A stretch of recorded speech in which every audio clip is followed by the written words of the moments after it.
Is his son going to take over? Yeah. I saw the book. Okay. Likutei Torah Acharei Mot, page Chavav, first column.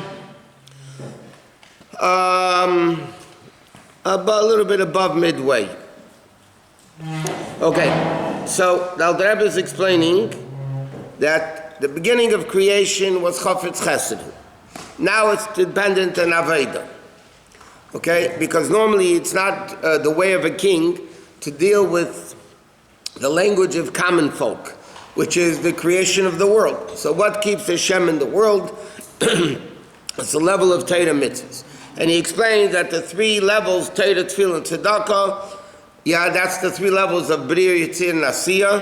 And he explains Tefillah, which is primarily Machshava, Kavanah Shebelev. That's the level of Bria. And that's the level of bringing Elokus down, the level of being a Melech, which is complete Bittul. Okay, so he says now, V'inei Kol Chayis, again, the first column of Chavav, 6-7 lines above midway.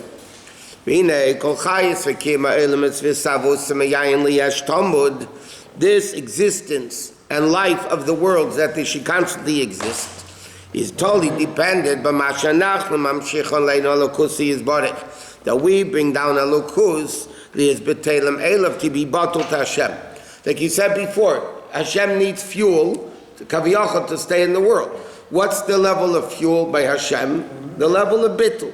So he says, "Ken neshamas and pnimis ha'elamis," because the neshama is called pnimis ha'elamis. Pnimis ha'elamis means the ultimate. You have what's called chitzonius haratzon, external will, and you have the pnimis haratzon, the real will. For instance, a simple gashmis kamashal, a person wants to work. They want to work. That's a ratzon to work. But that's not the ultimate goal. The ultimate goal is to make money. So in order to make money, you have to work. So the external will is to work. The ultimate will, it's also not the ultimate will. It's not only to make money, to be able to live, or whatever it is. But let's take those two levels. So the external will is to make money. The previous haratzon is to make money. So the same thing, Hashem created the world. The chitzonius of the world was everything in the world. What's the ultimate purpose of why Hashem created the world? That's it says, but neshamis yisrael, He created the world for neshamis. Can you expound how our tool sustains? Because Hashem set it up in a way that when we do what He wants, then He stays here. Hashem set it up in a way. It's what? I thought you said our bittul to Hashem. Now Hashem set it up in a way that when we are bottled to Hashem, that keeps Hashem in the world. The Yitzhak Maimed, as Chazal say, just like you can't have a world without directions, you can't have a world without the Yidden. The Yidden make the world exist and make the world stand. Like a marshal of Chaya Guf, like the life of the body, okay, which is dependent on the nefesh hachiyunis, the nefesh that gives us life. Because if something's wrong in the connection between the nefesh habamis, the nefesh hachiyunis, the nefesh that gives us life, and the body, kam kol guf becomes sick. And that's what we say, Baruch Atah Hashem Elokeinu Melech Haolam. We learned this way, but it's fine. Okay, it says, we say, Peter, Sheyavorech, V'yomshech, it should come down. Liyashem Havaya, that it should be Havaya, creating world. Lahabit Aidei Shia Lanu B'chinas Elokeinu. In other words, like this, we say, Baruch Atah Havaya. We should bring down the level of creator. Yud Kei Vav Kei means Mahava, creator. How is this done? By Elokus being Elokeinu. When we become one with Hashem, it becomes ours through Bittul, then it will be Melech Haolam. Therefore we say brachas every morning. Why? Because because Hashem constantly renews the world. And creates from something from nothing. Ach einimtzel commercial do masi lemata klal. Really, there's no such gashmistic commercial. The only thing is, again, this we still learned in the next few lines. But he says, where do we find such a mashal? That every day, first is the darkness of the night, and then you become day, like the creation of the world. And it's like Yashmiyayin, because light coming from darkness is Yashmiyayin. Okay, this is where we're really up to.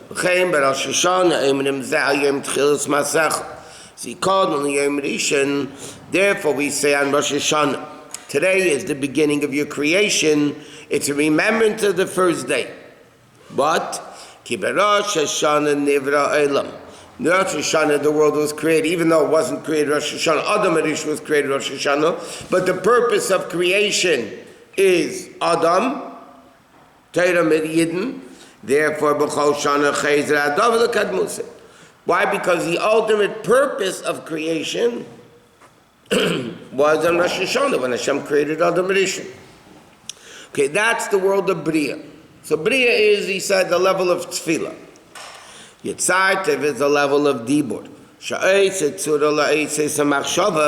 What is speech?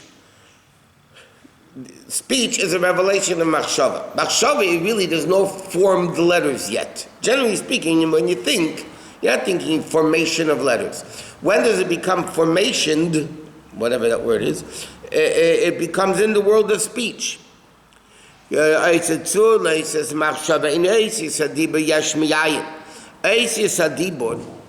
not Yashmiyayin, because the letters are there in Machshava, in a very limited, undefined way, and now we just define it more. It's not like Eitzis and Machshava that are Mamish Yashmiyayin, because higher than Machshava there's no letters.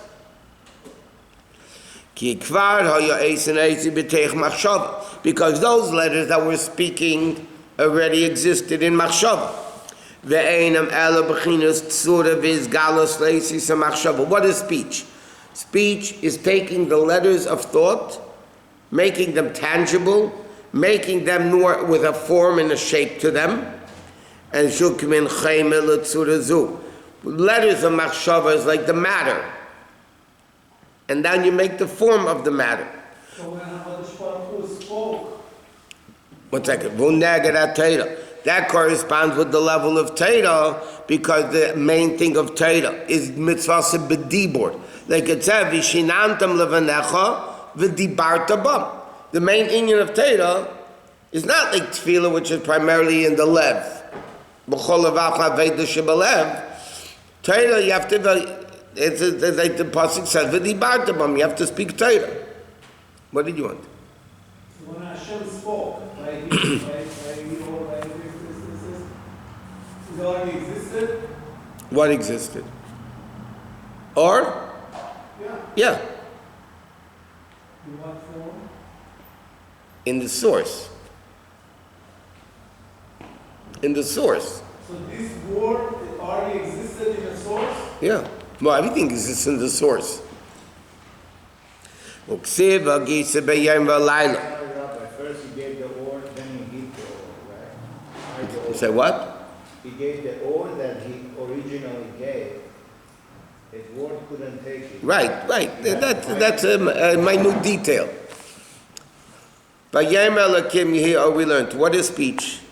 Revelation of something that was previously concealed.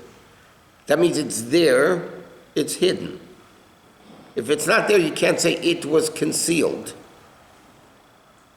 Hello? Yeah. Okay. Concealed means it was there and it was hidden. But within which form? In a world of machshava. The Gashmiut? Gashmiut. It's And up there in the spiritual worlds. They hear the lav kaimal and hear the lav kediba dami. The halacha is thinking is not like speech, and you're not getting to learning just by thinking. And he says, so here it comes out an interesting thing. Tefillah, which is machshava, is bria. Torah, which is Dibur, is Yetzirah, which means L'chayra, Tefillah is higher than Torah, because it's Bria and Yetzirah. Hagam Shemaylas HaTorah Eila L'mayla Mayla Amalas HaTefillah. Even though L'chayra, Torah is much greater than Tefillah, so how could we say this is Bria and this is Yetzirah and so on? K'mei Shaman Zalva Talmud Torah Keneged Kulam. He says, on the contrary,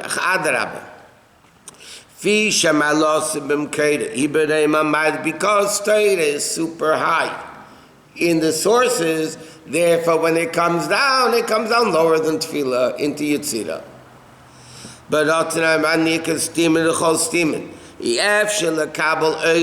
you can't receive the light in a Gilui because it's too great a revelation. It has to come down into a lower level of Yetzirah.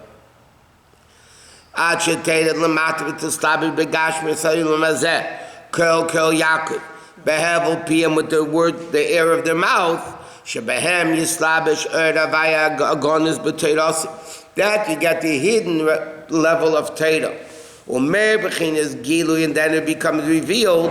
Lahachis kol ha'elim esayin v'tachtein. So now the Rebbe is saying like this, that really Torah is greater than Tefillah. Torah comes from a higher source. We said Torah is Hashem's toy that he plays with every day. So in other words, Torah really is a much higher level than Tefillah. But when Torah comes down, dafka because it's greater, it has to come down in a more tangible way, in a lower way, just like the essence of Hashem reveals itself in Gashmias more than in Ruchnias. The essence of Hashem is dafka in Gashmias. What does it mean by a Kol Yaakov? What does it say? It's Tefillah? Tefillah and Torah. Huh? Torah and Tefillah. Torah and, no, but when you say Kol Yaakov, he refers to Tefillah? Torah and Tefillah. Torah and Tefillah. Okay, Doli Yedechen, Shakol David Elyon Ma'id. The higher the thing, it only comes down in the lowest level. Means the highest of levels can only come down in the lower levels. And then he says like this, you elaborate a lot on Bria, and Tefillah. Tefillah is a level of Bria, Torah is a level of Yetzirah, and now the last level is the third pillar, Tzedakah, Gemilas Chsadim Tzedakah, Afasisiv Keneged Maisa Tzedakah. And then it's the action, Asiyah is action. What is action? Giving Tzedakah. Torah and Tefillah is not action. Torah and Tefillah is Machshava and Dibur. Action is Gemilas Chsadim, the Maisa Tzedakah. And where does that come from? Which part? Because not Yisir. No, where is... Asiyah. V'nei begimel dvarim elu, with these three things, Torah, Veda, Gemilas Chsadim. Mamshichim aleinu eravaya. We reveal, we draw down on ourselves this revelation of Elokus. This becomes the fuel that is able to keep Hashem down here. That's what it means. The world stands. When the Mishnah says, Pirkei Avos, right? The world stands on three things. Torah, Avodah, Gemilas Chsadim. What do you mean the world stands? It exists. Yeah, Oimid means stands, or Kaim, right? What does it mean the world stands on three things? What makes the world exist? These three things. Why these three things? Because Torah, Tefillah, and Tzedakah are what the vessels that bring down Elokus into the world, that he stays in the world. That's our Rabbi. You can't have one of the three. You can't have two of the three. You need all three. But the majority of the world don't even relate to these the world exists. The majority of the world, just for the record, are Goyim that don't have these three pillars. They have the 7 Noahide laws. The majority of the world, you ask me the majority of the Jewish world, you ask even the Jewish world, but that's only not yet. Chabad didn't get to them yet. But the whole world stands on those three things. Not always. The Noahide laws applies only to Certainly. Goyim. Certainly would. Not No, all Goyim. all of them. Sheva mitzvah b'nei Noach. All Goyim are b'nei Noach. People in Africa and China. Every they're si- making bottles. So, there's a lot of Jews that didn't hear about Yiddishkeit either. Not yet. So he says,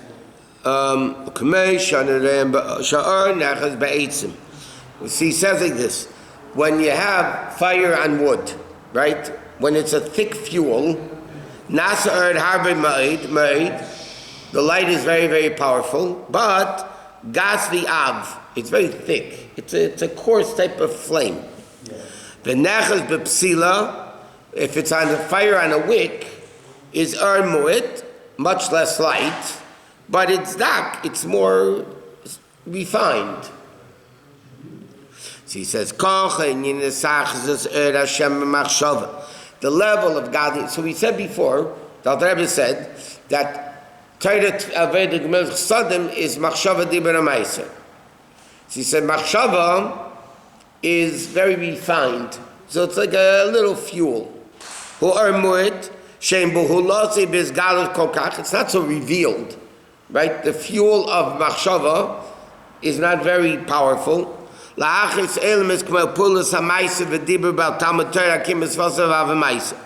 not the same type of coarseness, so to speak, that speech and action is. So he said, you have to do today. This is the whole purpose of the person. And the ultimate goal of his neshama descending into the world, to bring down this revelation of Hashem in Gilui Morei Mamaylis. I'd say for myself, what's the ultimate purpose of a Jew? To bring down the highest levels of Elokus into the lowest levels of the world, into action. Therefore, if a person will only think about doing good things, speak about doing good things, but doesn't do them, that means you didn't bring it down into the action. You didn't bring it down into reality. The true test of any intellect or feeling, it comes into the garments. You have an intellect or feelings, right? First you think about them, then you talk about them, and then you act. So until this concept comes into action, it doesn't mean anything. So the ultimate test is again. What? The ultimate test is what? When it comes into action. Is bringing The true test, to realization. the true test of learning is when what you learn comes into action. Apply. Yeah, applied Torah. Yes. It seems like Torah- If you have an emotion for something, you love somebody, something, until you do action for them, it's worthless. Right. It's worthless. Doesn't mean anything. Now, again, it's worthless. It's not bad, but until it comes into action. So the ultimate goal of Torah mitzvahs is to bring it down into the wood, into the action, so to speak. When you say העיקר הכוונה זה לא דבר נכון. Ikar is not the kavanah. זה Maaseh hu ikar. What Chazal say? Maaseh hu ikar. המעשה. Talking is cheap. Aval Ashros Hashem, second column. Havashros Hashem b'machshava. But the revelation, because again, each one of these three pillars bring down Elokus. That means machshava brings it down, Dibur brings it down, Maisa brings it down. He's the Elokus that you're bringing down in machshava is ruchni, is daka, miruchni, is animshach, v'nispachet, l'matum, chinas, ha'maisa. Is much less tangible than when it comes into action. And it seems like they're much higher level. Why is levels going down to the Rushi? What do you mean it's a higher level? Torah, Tefillah, Tzedakah. Whoever learns Torah and doesn't practice it, Chazal says should have never been conceived. So it's all down there. The ultimate uniqueness and greatness of Torah is when it comes into action. In other words, when the Medrash says Chochma yesh b'goyim tamin. If somebody tells you there's chochma, there's wisdom by goyim, believe him. Torah yesh b'goyim. If somebody would tell you there's Torah by goyim, al tamin, don't believe them. Now, Torah seemingly is, as the pasuk says, Hi chochmaschem uvinastem leinei olamim. Torah is wisdom. So what's the difference that if somebody tells you there's wisdom by goyim, believe it. If somebody tells you the Torah by goyim, don't believe it. Okay? So the answer is what we're learning really here. Wisdom has nothing to do with behavior. Affects your behavior. No. If somebody could be a brilliant doctor, and he doesn't practice healthy living, that doesn't take away from his knowledge. He is still a brilliant doctor. Because action, behavior, has nothing to do with the knowledge. Right? I can be a brilliant doctor, knows everything, or they can be unbelievable moralist, and they don't live moral. And it's not a contradiction. That doesn't mean he's not a brilliant doctor, a brilliant scientist, or a brilliant moralist, or whatever it is. He can preach what he doesn't practice. Correct. It's not a contradiction. That doesn't take away from his wisdom. Torah, on the other hand, means Torah living. So by Torah, you could be a brilliant scholar, and you don't live it, you didn't have Torah. Rabbi, it's about time you start acting. Who should act, you or me? And then Chokhmah affects the emotions. The what? The Zah. Intellect stimulates emotions Right. by nature. Right. Okay. But here we're talking about not emotions, we're talking about practice. I don't know. Lower down. A person could be a brilliant doctor and live unhealthy. That's the exception. No! Yes, No, that's not the exception. that's correct. Not all the What's brilliant- correct? What you're saying is Not all the brilliant doctors act that way. Most brilliant doctors, their knowledge affects the way they live. Yeah, how many doctors do you know? Yeah, most true. True. What? It's true about most, but not all. Yeah. No, I disagree with that. You say most don't. Most don't live, they'll eat a lot of junk food and they'll do a lot of things they shouldn't be doing. Yeah. So you're saying Chokhmah is not affecting. By the way, one second. In reality, even if they once do something unhealthy, that means their wisdom is not affecting them completely. Okay, now how many doctors don't do anything unhealthy? who was that philosopher that Aristotle, that he said, now I'm not Aristotle. No, Bertrand Russell. He said, I teach triangles and mathematics, but I'm not really triangle and square. When they caught him doing... It's nothing to do with what I'm talking about. Anyway, weiter. So machshava, granted, is much more refined, right? But it's just pashtus, when it comes into a more tangible level, is harbe v'nikr pulaisiv. Then you can see it's more tangible, it's noticeable.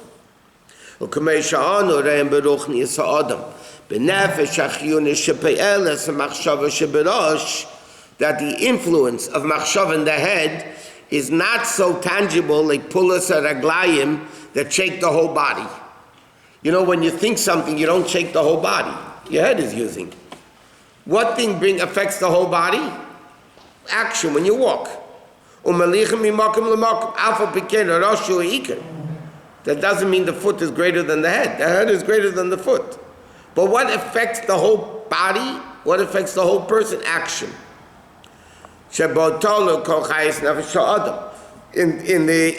head is where the life of the whole person comes. That's why you need each one. You need thinking, you need the head, and you need the foot. We said from no lishma or lishma. No. Somebody is studying Torah, and is not doing it initially, Yeah. eventually he will do it. When? I'm waiting for myself. Eventually. Begilgal Zel or Begilgal Acher? That's what it says in Tanya. This time around or the next time around. No? That doesn't mean it's affecting you now. So in other words, you need both. You need the higher level of head, which he calls Machshava, which is Torah, but you still need action, which is Tefillah and Tzedakah. And you need all of them. You can't have only one of the three or two of the three. You need all three. Can you imagine a chair with two legs? You need at least three legs. No, you can have a three-legged chair. Okay. But you can't have a two-legged chair. You can't even have 2/3 of a chair. So each one, he said, the Torah, Tefillah, Tzedakah, each one of them needs the other one. Because it's a milah that one has over the next. But one thing is definite. In order to keep the Hashem in the world, you need fuel. What is the Eilam Eimed? So he says, Torah, Tefillah, Tzedakah, which Machshava Dibur Maisa, which is B'riyah Tzir Nasiya. And those three things, each one has an advantage that brings down a lukus. Rabbi, these three columns are equal. Each one has its own uniqueness.